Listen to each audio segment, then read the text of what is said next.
법정에서 72세 할머니 최선옥이 또박또박 말합니다. 나는 내 하녀가 아니다. 평생 내 손으로 번 돈이다. 돈 나오는 기계로 부를 거면 당장 연을 끊어라. 방청석에서는 술렁임이 일어나고 며느리는 얼굴이 창백해진 채 고개를 숙입니다. 증거 녹취에서는 며느리가 시어머니만 사라지면 건물은 내 거. 라고 말하는 충격적인 내용이 공개되는데요. 남편을 일찍 잃고 홀로 통닭집을 운영하며 상가 두 채를 일군 선옥 할머니. 하지만 며느리는 명예 이전 도장 찍으시고 같이 살자니까요. 라며 노골적인 요구를 해왔습니다. 72세 과부 할머니가 돈에 눈먼 며느리를 법정에서 완전히 무너뜨린 방법이 너무 소름 돋습니다. 이 이야기는 실제 사연을 기반으로 각색하여 제작되었습니다. 더 재밌는 이야기를 만들 수 있도록 구독과 좋아요 부탁드립니다. 전주 구도심 한복판, 낡은 간판들 사이로 아침 햇살이 스며듭니다. 이곳에서 평생을 살아온 최선옥 할머니는 올해 72이 되었죠. 손톱만큼의 땅도 없던 시절부터 홀로 일해서 이룬 것이 바로 이 상가 건물 두 채입니다. 선옥 할머니의 손은 거칠고 굵었어요. 30살에 남편을 잃고 어린 자식 둘을 데리고 시작한 것이 작은 통닭집이었습니다. 새벽 4시면 일어나 닭을 손질하고 밤늦게까지 기름 냄새를 온몸에 밴 채 일했죠. 손님이 없는 날에는 눈물을 훔치기도 했지만 자식들 앞에서만큼은 절대 울음을 보이지 않았습니다. 엄마가 있으니까 걱정 말거라. 그렇게 20년을 버텨냈어요. 통닭집으로 번 돈으로 조그만 건물 하나를 샀고 몇 년 뒤에는 옆 건물까지 손에 넣었습니다. 사람들은 과부가 어떻게 저런 재산을 모았을까 수군거렸지만 선옥 할머니는 신경 쓰지 않았어요. 오직 자식들이 떳떳하게 살 수 있는 터전을 만드는 것이 목표였으니까요. 이제는 나이가 들어 통닭집 일은 그만두고 상가 임대료로 소소하게 생활하고 있습니다. 매일 아침 6시면 어김없이 일어나 건물 주변을 살펴봐요. 1층 세탁소 아주머니가 인사를 건네면 환한 미소로 답하고 2층 학원 원장님이 지나가면 고개를 끄덕이며 안부를 묻죠. 하지만 요즘 들어 명절 때마다 며느리 정미의 태도가 달라졌습니다.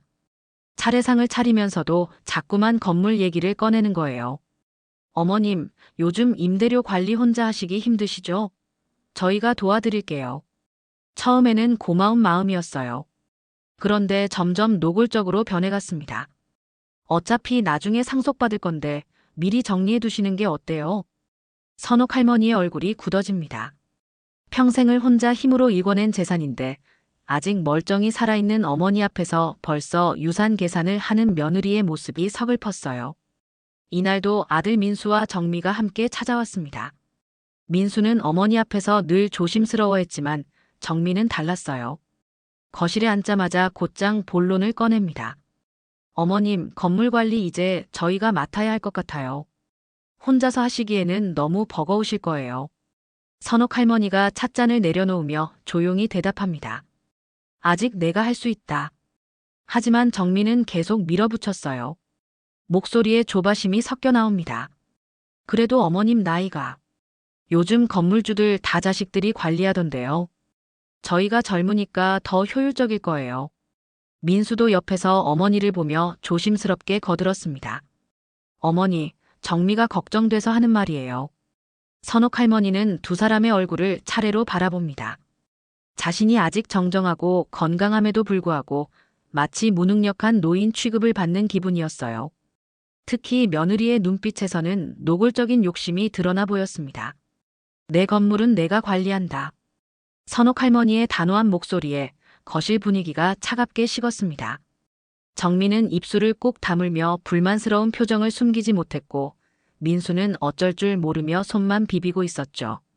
그날 밤 선옥 할머니는 남편의 사진을 바라보며 혼잣말을 중얼거립니다.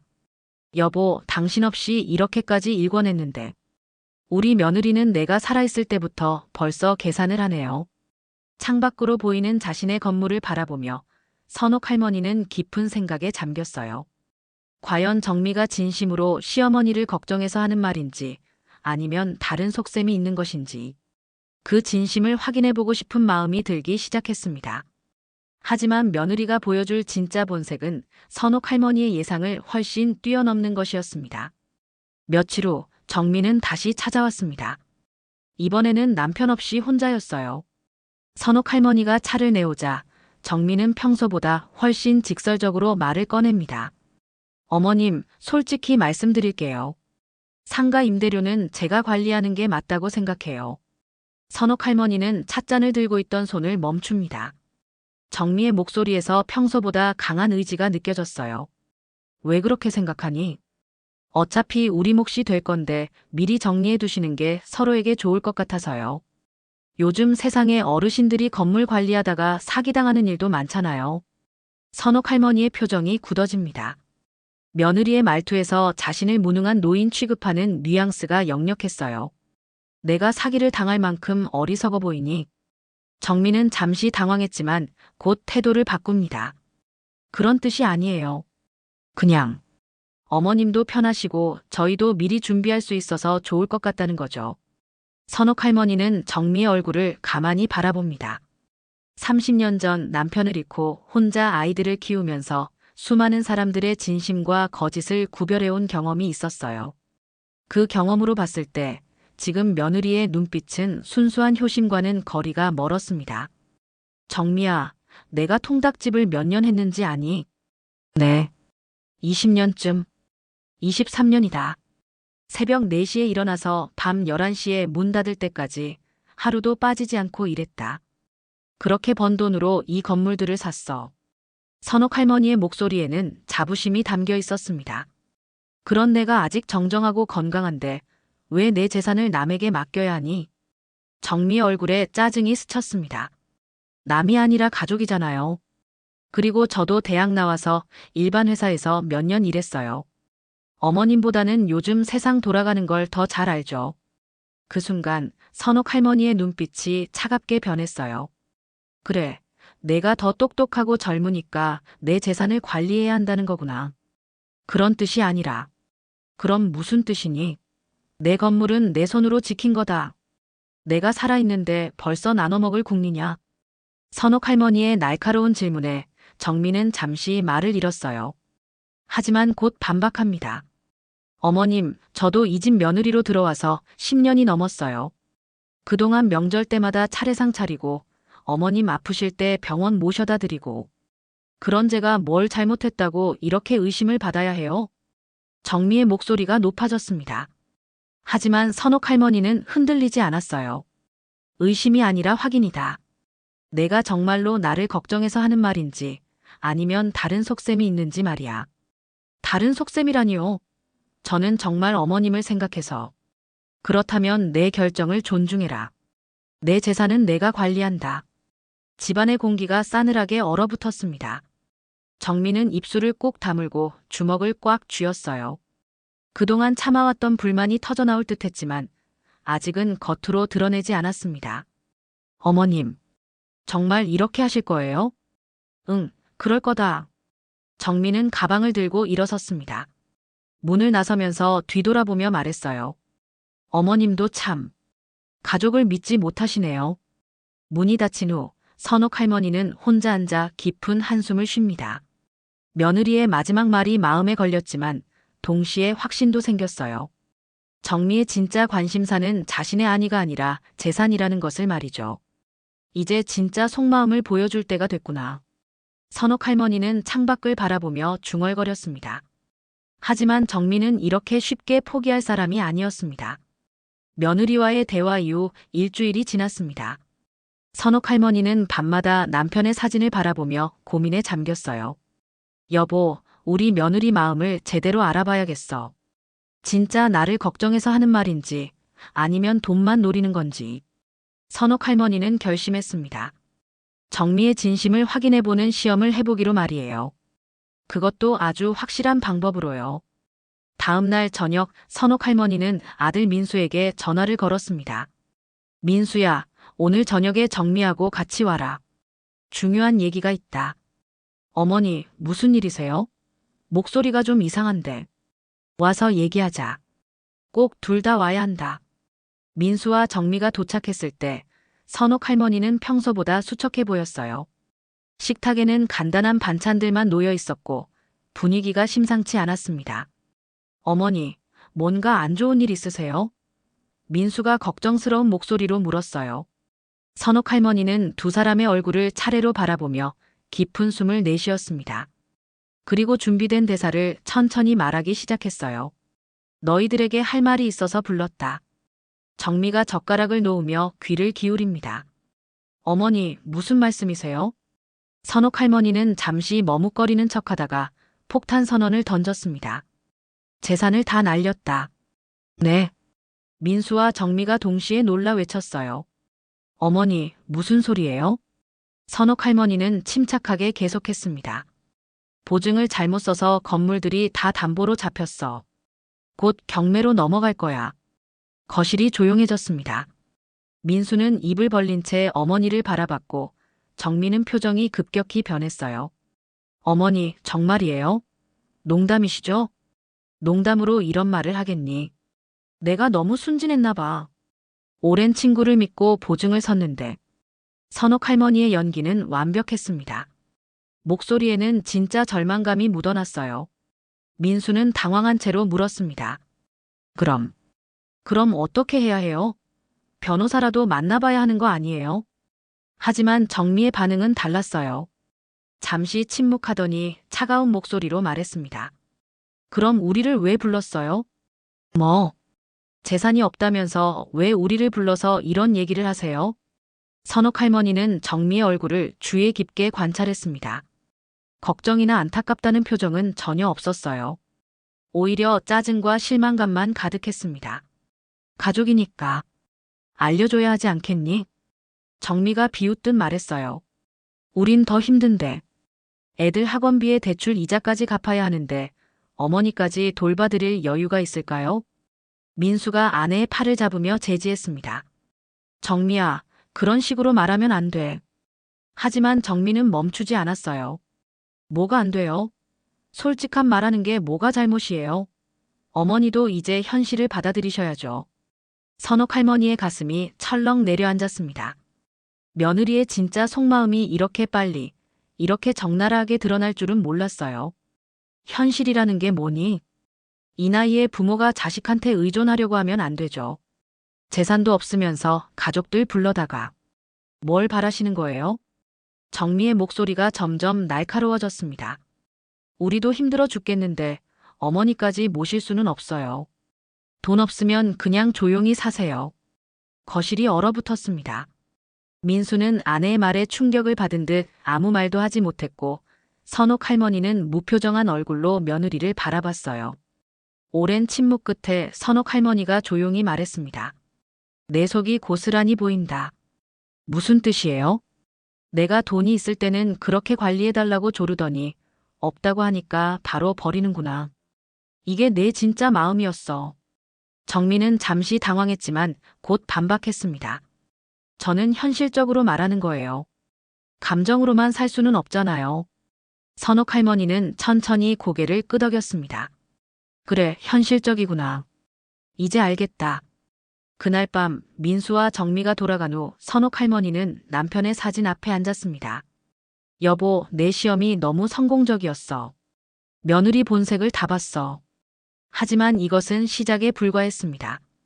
정미는 곧 더욱 노골적인 본색을 드러낼 테니까요. 며칠이 지나자 정미의 태도는 더욱 노골적으로 변했습니다. 평소 같으면 안부 전화라도 걸어올 텐데 이번에는 아예 연락이 끊어졌어요.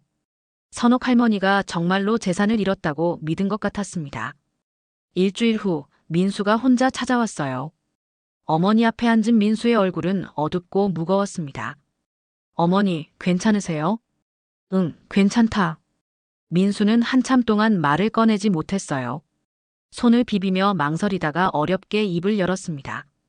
어머니, 정미가 하는 말이 뭐라고 하던 그게.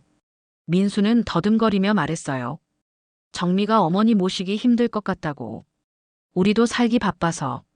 선옥 할머니는 조용히 아들의 얼굴을 바라봤습니다. 민수는 평소에도 우유부단한 성격이었지만 지금은 아예 아내의 뜻에 끌려다니고 있는 모습이었어요. 너는 어떻게 생각하니? 저는 어머니를 모시고 싶어요. 하지만 정미가. 그때 현관문이 열리는 소리가 들렸습니다. 정미가 들어왔어요. 평소와 달리 인사도 없이 거실로 들어와 선옥 할머니 앞에 앉았습니다. 어머님, 솔직히 얘기하죠. 정미의 목소리에는 더 이상 존댓말의 정중함이 없었어요. 어머님 모실 수 없어요. 우리도 살기 바빠서요. 정미야. 민수가 놀라 말렸지만 정미는 신경 쓰지 않았습니다. 뭐가 잘못됐어요?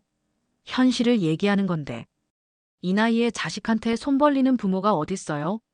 선옥 할머니의 얼굴이 굳어졌습니다. 손을 벌렸니? 그럼 뭐예요? 돈도 없으면서 우리 불러다가. 결국 우리 보고 모시라는 얘기 아니에요? 정미의 목소리가 점점 커졌습니다. 어머님도 이제 현실을 받아들이세요. 우리한테 의존하지 마시고 혼자 조용히 사세요. 민수가 아내의 팔을 잡으며 말렸습니다. 정미야, 그만해. 어머니 앞에서 그런 말하면 안 돼. 하지만 정미는 오히려 더 격해졌어요. 왜 안 돼요? 사실을 말하는 건데. 나이 들어서 자식들 짐이 되면서 살 바에야 차라리. 그만. 선옥 할머니가 날카롭게 외쳤습니다. 거실이 조용해졌어요. 오랜 침묵 후 선옥 할머니가 차가운 목소리로 말했습니다. 정미야, 내가 정말로 원하는 게 뭐니? 뭐가 뭐냐고요?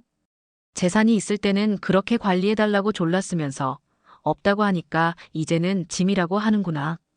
처음부터 돈만 노렸던 거지. 정미의 얼굴이 붉어졌어요. 저는 그런 게 아니에요. 그럼 뭐니? 시어머니가 재산을 잃어서 속이 시원하니. 그런 말 하지 마세요. 하지만 선옥 할머니는 멈추지 않았습니다. 내가 바라던 대로 됐잖아. 이제 내 건물 걱정할 필요도 없고 상속받을 것도 없으니까 아이의 관계를 끊으면 되지 않겠니? 정미가 자리에서 벌떡 일어났어요. 어머님, 저를 그런 사람으로 보시는 거예요? 아니면 다른 사람이니? 선옥 할머니의 눈빛이 얼음장처럼 차가웠습니다. 10년 넘게 이 집 며느리 노릇을 했는데 정말 돈만 노리고 살았다고 생각하세요? 그렇다. 단호한 대답에 정미는 말을 잃었어요.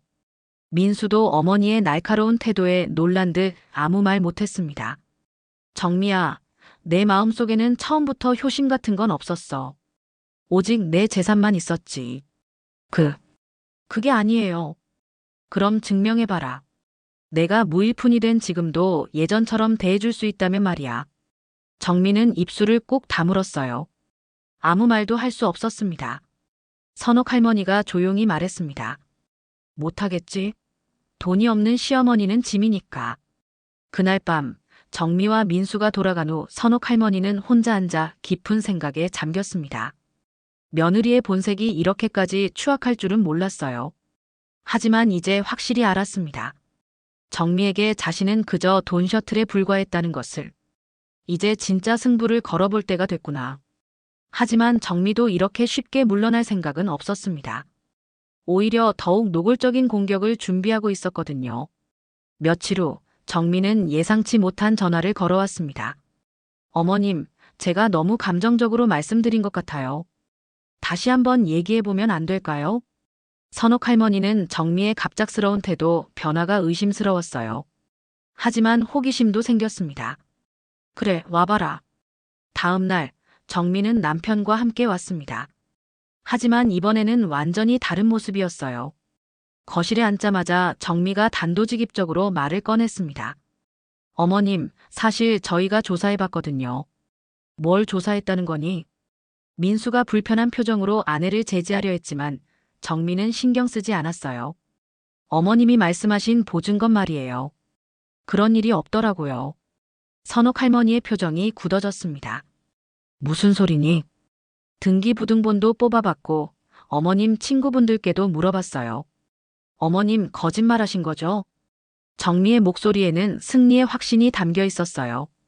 왜 그런 거짓말을 하셨어요? 저희를 시험해 보려고요? 선옥 할머니는 아무 말하지 않았습니다. 정미가 계속 몰아붙였어요.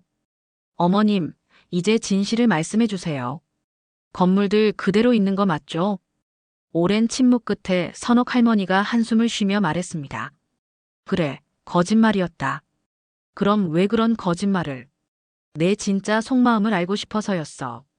정미의 얼굴이 붉어졌어요. 그럼 이제 아셨죠? 저는 진짜로 어머님을 걱정해서 건물 관리를 맡겠다고 한 거예요. 하지만 선옥 할머니는 차가운 눈으로 며느리를 바라봤습니다. 아니야. 오히려 내 본색을 더 확실히 봤어. 뭐라고요? 내가 재산을 잃었다고 하니까 바로 등 돌렸잖아.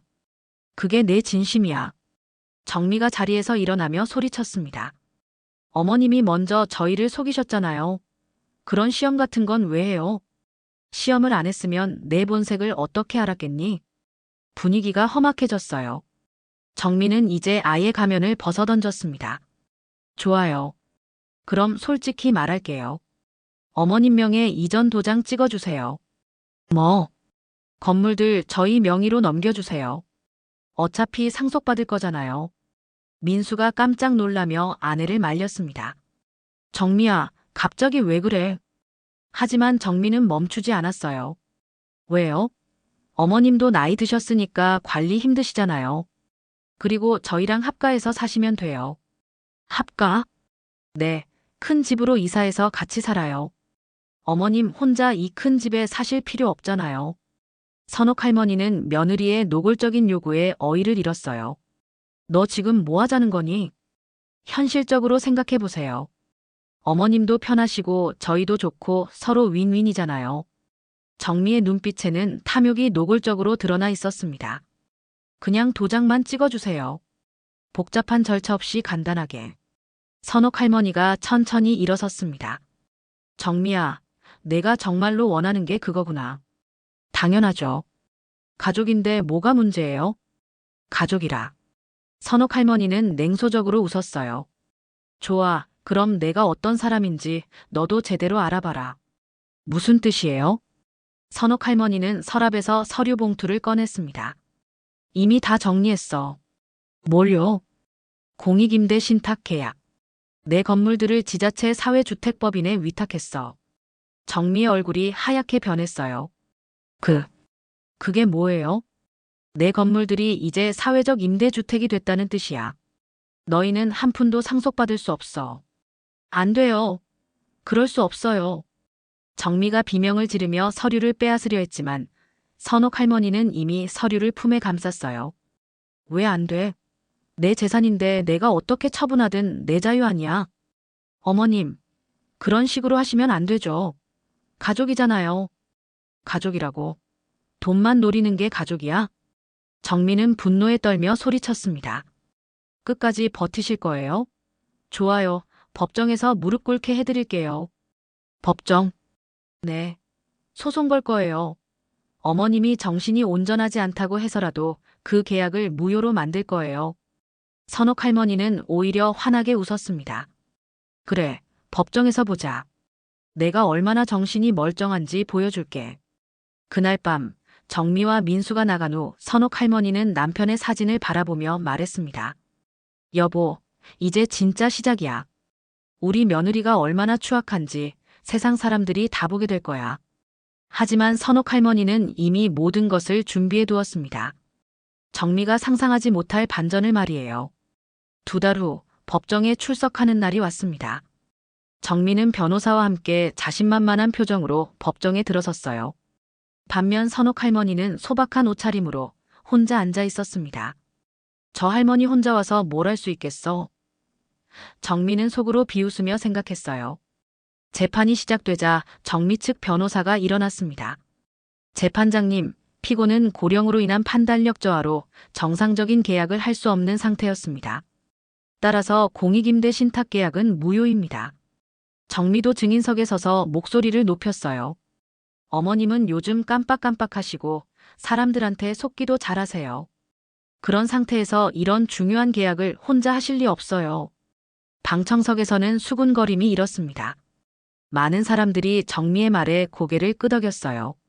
그때 선옥 할머니가 조용히 일어섰습니다. 재판장님, 제가 직접 말씀드려도 될까요?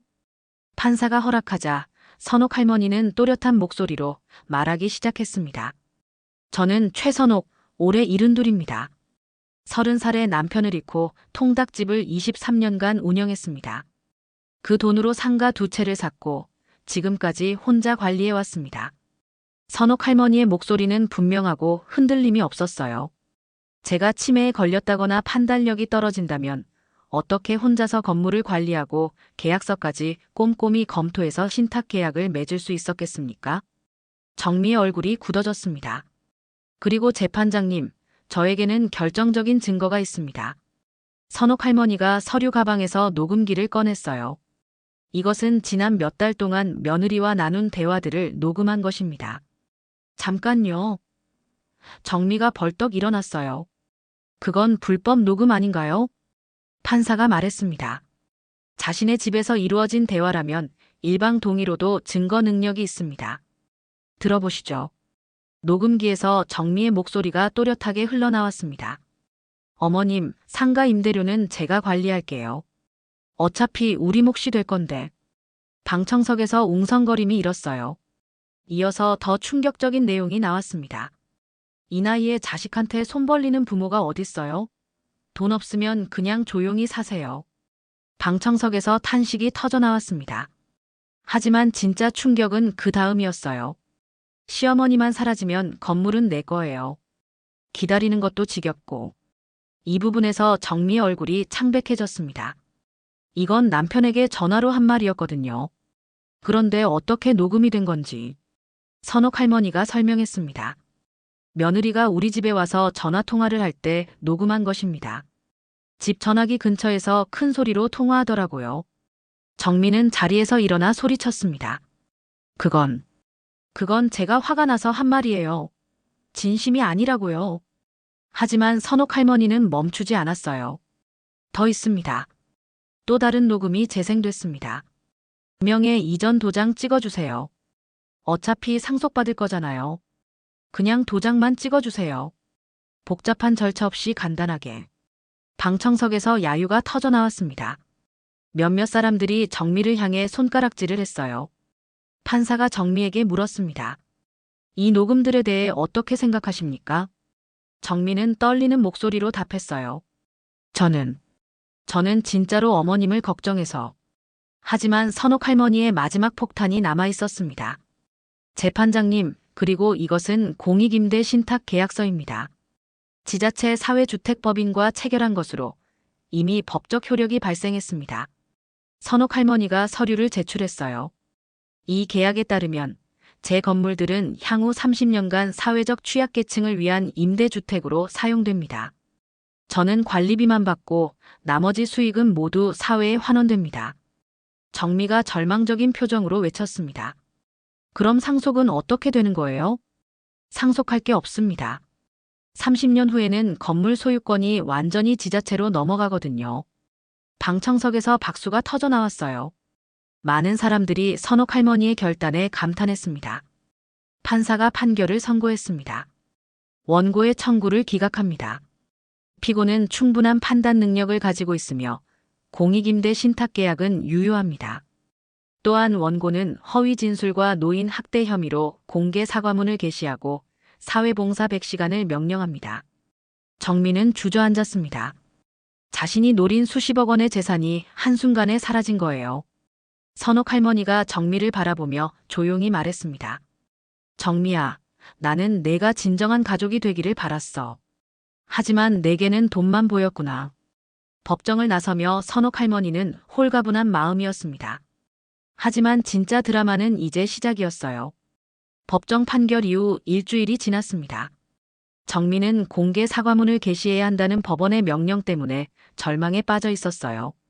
하지만 아직 포기하지 않았습니다. 이날 정미는 마지막 카드를 꺼내들 작정으로 선옥 할머니를 찾아왔어요. 이번에는 민수와 함께가 아니라 혼자였습니다. 어머님. 정미가 현관문을 두드리며 큰 소리로 불렀어요. 선옥 할머니가 문을 열자 정미는 무릎을 꿇고 앉았습니다. 어머님, 제발 용서해 주세요. 선옥 할머니는 놀란 표정으로 며느리를 바라봤어요. 정미야, 뭐 하는 거니? 제가 잘못했어요. 정말 잘못했어요. 다시 한 번만 기회를 주세요. 정미의 눈에서는 눈물이 흘러내렸습니다. 하지만 선옥 할머니는 감정에 휘둘리지 않았어요. 일어나거라. 아니에요. 어머님이 용서해 주실 때까지 일어나지 않을 거예요. 정미는 바닥에서 일어나지 않았습니다. 어머님, 제가 정말 반성하고 있어요. 그 계약 취소해 주시면 앞으로 진짜 효도하겠어요. 선옥 할머니는 냉정하게 대답했습니다. 지금 와서 효도 타령이냐? 제발요. 민수도 애들도 저 때문에 고생하고 있어요. 이웃들 시선도 너무 창피하고. 정미의 목소리가 절망적으로 떨렸어요. 제가 어떻게든 보상해 드릴게요. 평생 모셔드릴게요. 선옥 할머니가 정미를 일으켜 세우며 말했습니다. 정미야, 이제 와서 그런 말 해봤자 소용없어. 왜요? 사람은 변할 수 있잖아요. 변한 게 아니라 들통난 거지. 선옥 할머니의 목소리는 단호했습니다. 내가 진짜로 뉘우치는 게 아니라 돈이 아까워서 그러는 거잖아. 정미의 얼굴이 붉어졌어요. 그게 아니에요. 정말 뉘우치고 있어요. 그럼 증명해봐라. 어떻게요? 선옥 할머니가 의자에 앉으며 말했습니다. 내가 무일푼이라고 했을 때 내가 어떻게 했는지 기억하니? 정미가 말을 잃었어요. 돈 없으면 조용히 살라고 했잖아. 그게 내 진심이었어. 그건 제가 화가 나서. 화가 났다고. 왜? 시어머니가 가난해져서 화가 났나? 선옥 할머니의 질문에 정미는 대답할 수 없었어요. 정미야, 내게는 처음부터 가족애 같은 건 없었어. 오직 내 재산만 있었지. 그게 아니라고요. 정미가 다시 소리쳤지만 선옥 할머니는 흔들리지 않았습니다. 그럼 지금이라도 진짜 며느리가 되어봐라. 내가 정말 무일푼이 되어도 모실 수 있겠니?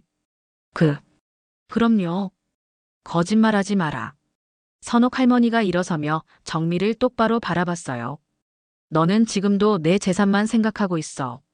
계약 취소해달라는 것도 결국 돈 때문이지 않니? 정미는 더 이상 반박할 수 없었어요.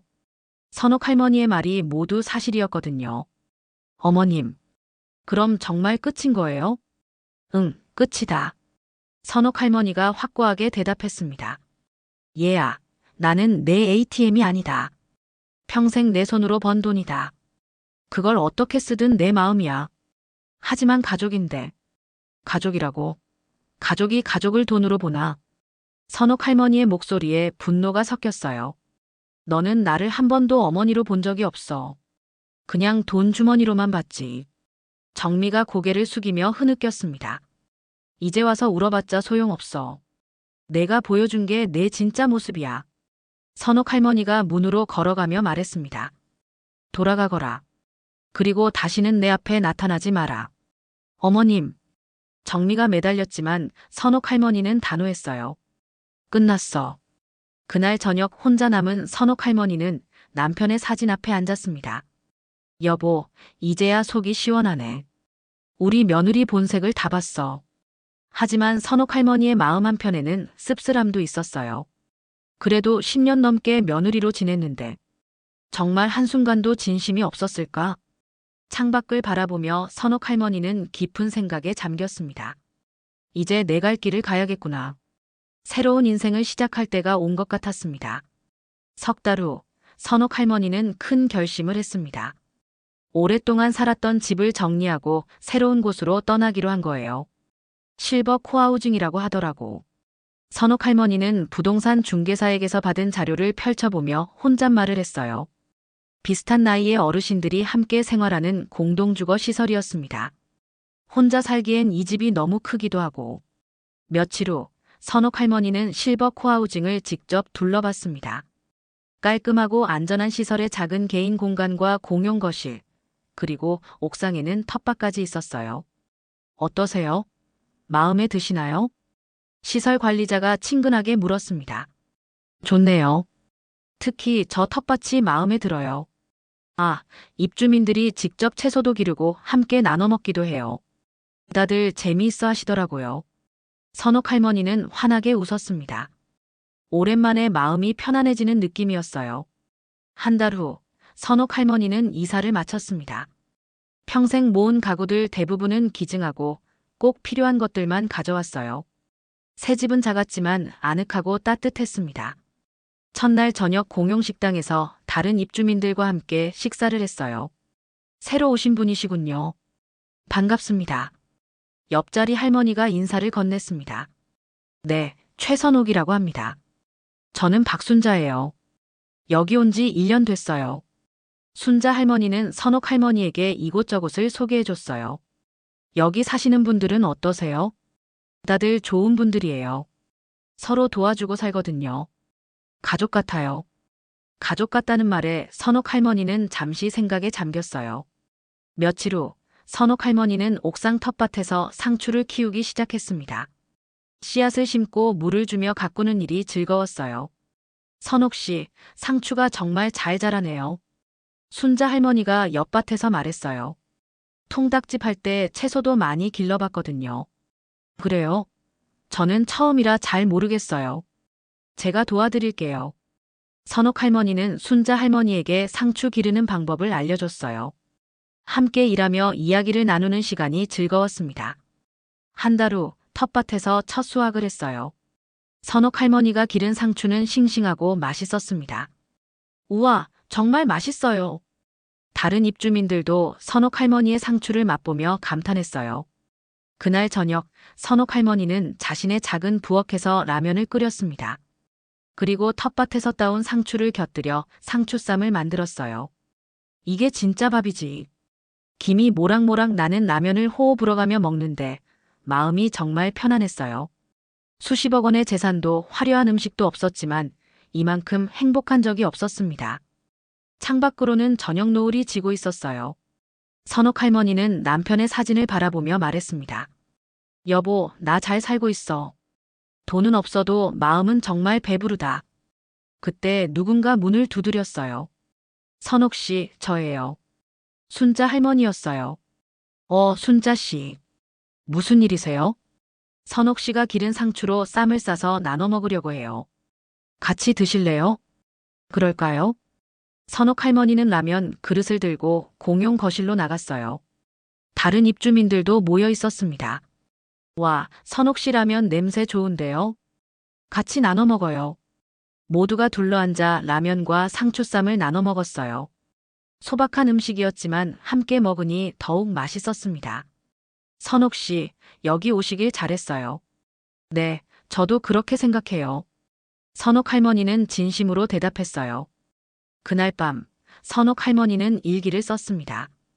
오늘 새로운 가족들과 함께 저녁을 먹었다. 혈연으로 맺어진 가족보다 마음으로 맺어진 가족이 더 따뜻할 수 있구나. 평생 모은 재산은 사회에 환원했지만 대신 진짜 소중한 것을 얻었다. 이제야 내 진짜 노후가 시작이네. 창밖으로는 별들이 반짝이고 있었어요. 선옥 할머니는 환하게 웃으며 잠자리에 들었습니다. 며칠 후 우편함에서 편지 한 통을 발견했어요. 민수에게서 온 편지였습니다. 어머니께 그동안 정말 죄송했습니다. 정미와는 이혼했고 아이들과 함께 새 출발하려고 합니다. 어머니의 선택이 옳았다는 걸 이제야 깨달았습니다. 건강하게 지내세요. 선옥 할머니는 편지를 읽고 조용히 미소를 지었어요. 이제야 철이 드는구나. 그리고 옥상 텃밭으로 올라가 상추에 물을 주었습니다. 오늘도 푸르고 싱싱하게 자라고 있는 상추들을 보니 마음이 흐뭇했어요. 돈은 없어도 마음은 배부르다. 이게 진짜 내 노후다. 선옥 할머니의 새로운 하루가 시작되고 있었습니다. 오늘 이야기 어떠셨나요? 이야기가 재밌으셨다면 구독과 좋아요 한 번씩 눌러주세요. 내일도 다락방 라디오를 찾아주세요. 감사합니다.